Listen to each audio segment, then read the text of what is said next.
안녕하세요, 여러분. 하루에 한 장 10분씩 말씀 배우기를 함께 진행하는 곽성화 목사입니다. 이제 오늘부터 함께 나눌 말씀은 출애굽기입니다. 출애굽기는 모세오경 중에서 두 번째 책이죠. 모세가 기록한 것으로 알려져 있고 약 BC 1400년대를 시대적인 배경으로 하고 있습니다. 출애굽의 배경의 이야기와 더불어 출애굽의 과정, 그리고 출애굽하여 시내산, 시내 광야에 이르기까지, 그리고 거기서 머무는 기간 약 1년여의 시간을 기록한 것이 바로 출애굽기입니다. 출애굽기를 흔히들 인간의 구원에 관한 책이라고 말을 하죠. 이집트로부터 탈출했다는 이야기 자체가 너무 드라마틱하고 또 우리에게 주는 메시지가 크지 않습니까?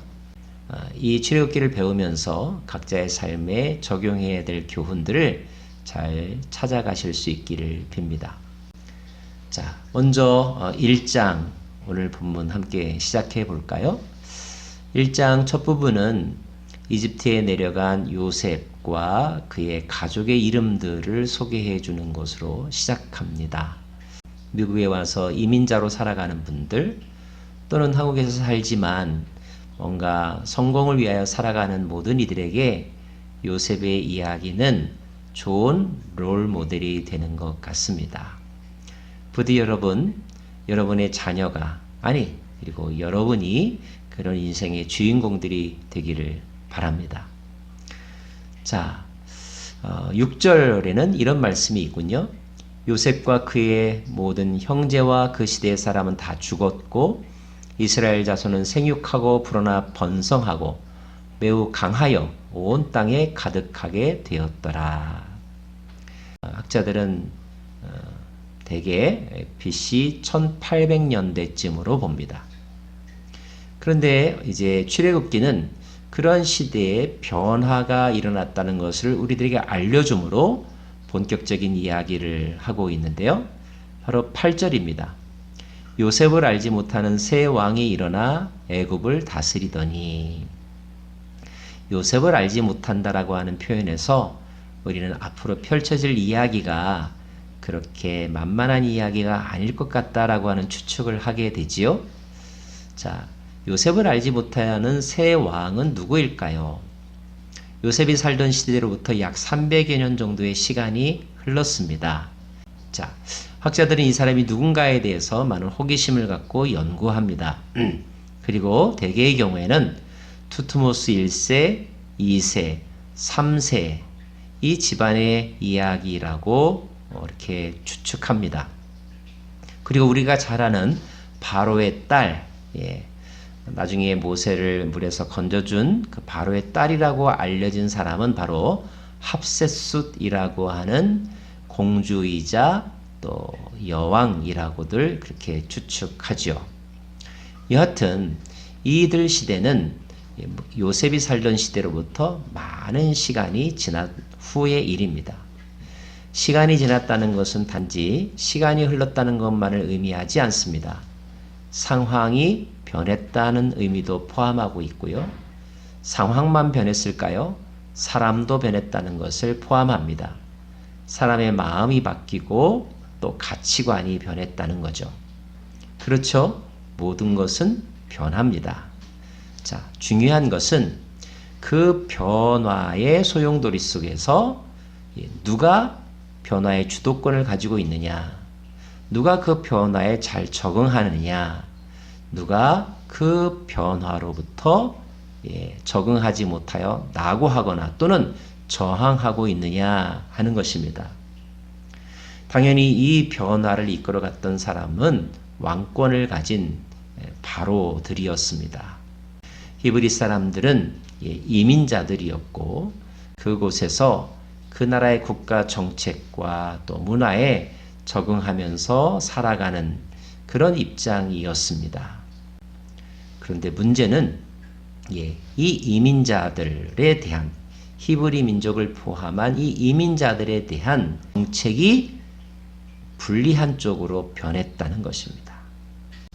이 요셉을 알지 못했던 새 왕은 요즘 말로 치면 이집트 우선주의, 경제 우선주의 정책과 통치 철학을 가졌던 사람인 것 같습니다.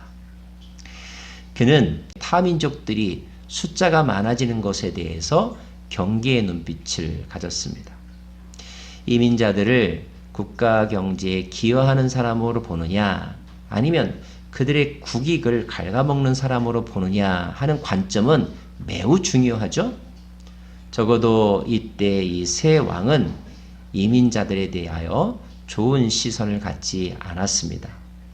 그들이 숫자가 많아지는 것은 그들의 왕권에 위협이 된다라고 생각을 했고, 자국민들을 보호하는 데 해가 된다고 생각했습니다. 그래서 정책을 획기적으로 바꾸었죠. 탄압정책, 제한정책, 심지어 추방정책을 사용합니다. 먼저 선택한 것은 비돔과 라암셋이라고 하는 도시와 성을 건축하는 국책사업에 이민자들을 동원한 것이었습니다. 열악한 대우를 해주면서 말이죠. 거의 노예와 같이 취급을 받았습니다. 그럼에도 불구하고 이스라엘 사람들의 인구수가 좀처럼 조절되지 않게 되자 그는 조금 더 강경책을 사용하게 되었는데, 그것은 히브리 민족의 출산을 제한한 것입니다. 산하 제한 정책을 쓴 거예요. 특별히 남자아이들은 태어나지 못하도록, 태어나면 죽이라고 하는 엄격한 명령을 내립니다. 어째서 이런 왕이 등장한 것일까요? 히브리 사람들의 입장에서는 정말 비극이 아닐 수가 없습니다. 그런데 여러분, 길게 역사를 보면 모든 상황은 다 이렇게 변하는 것 같습니다. 좋았을 때가 있는가 하면 그 좋았던 것이 오히려 약점이 되어 내 실패의 어떤 주 원인이 될 때가 있고요. 또 나의 약점이 또 어떤 때는 강점이 되고 많은 사람들에게 환영받는 그런 시대로 변할 때가 있다는 거죠. 모든 것은 다 변한다는 거예요. 자, 문제는 그 변화의 흐름 속에서 내가 어떤 자리에 있고 어떤 입장을 취하는가 하는 것입니다. 오늘 우리가 주목해 살펴보아야 될 두 사람이 나옵니다. 여인들인데요. 그들은 히브리 민족 출신이었습니다. 직업은 산파였습니다. 자, 히브리 산파들에게 내려진 명령은 무엇이었느냐 하면, 히브리 사람들이 아이를 낳으면 남자인지 여자인지를 구분하고 남자아이면 죽이라는 것이었습니다. 그런데 이 두 사람, 십브라와 부하라고 하는 이 두 사람이 아이를 죽이지 않습니다. 아이를 살려줍니다. 왕의 명령을 거부하면서까지 말입니다. 왕의 명령을 거부하면 이 시대는 그냥 죽음당하는 것입니다. 목숨 걸고 그들은 생명을 살리는 일을 했습니다. 왜일까요? 성경은 그들의 마음을 이렇게 표현하고 있습니다. 17절. 하나님을 두려워하여 애굽 왕의 명령을 어기었고. 여러분, 하나님이 있습니다. 애굽 왕이 있습니다. 애굽 왕은 스스로 하나님과 같은 존재로 군림하였고, 그리고 많은 백성들은 그렇게 그를 바라보았습니다.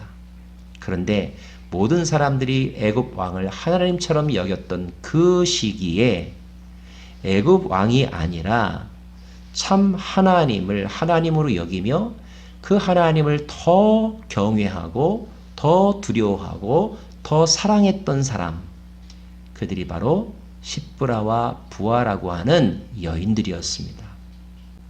그러면 그들이 하나님을 경외하는 것의 구체적인 행동은 무엇이었을까요? 네, 생명을 존중히 여기는 마음을 가졌고 생명 살리는 일에 그들의 목숨을 걸었다는 것입니다. 왜일까요?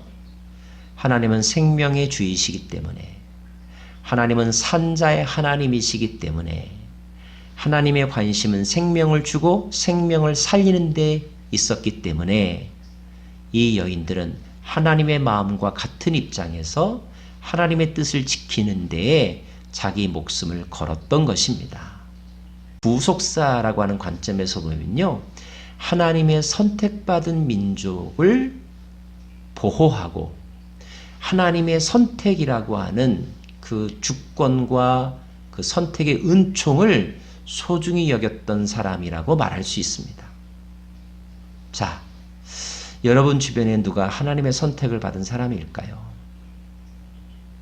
우리는 모릅니다. 모르기 때문에 우리는 이렇게 고백해야 합니다. 모든 사람을 하나님이 사랑하시고 선택했다고 말입니다. 그러므로 우리는 모든 사람을 존귀히 여기고 하나님께서 사랑하시는 자로 여겨야 합니다. 그들의 생명을, 그들의 안전을, 그들의 미래를 소중히 여기고 나를 사랑함 같이 그들을 사랑해야 합니다.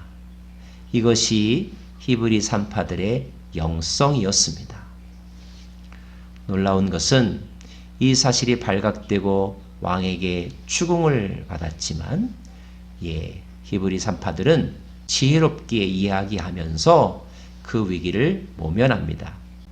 더불어서 말씀은 이렇게 기록하고 있죠. 20절 하나님이 그 산파들에게 은혜를 베푸시니 21절 그 산파들은 하나님을 경외하였으므로 하나님이 그들의 집안을 흥왕하게 하신지라.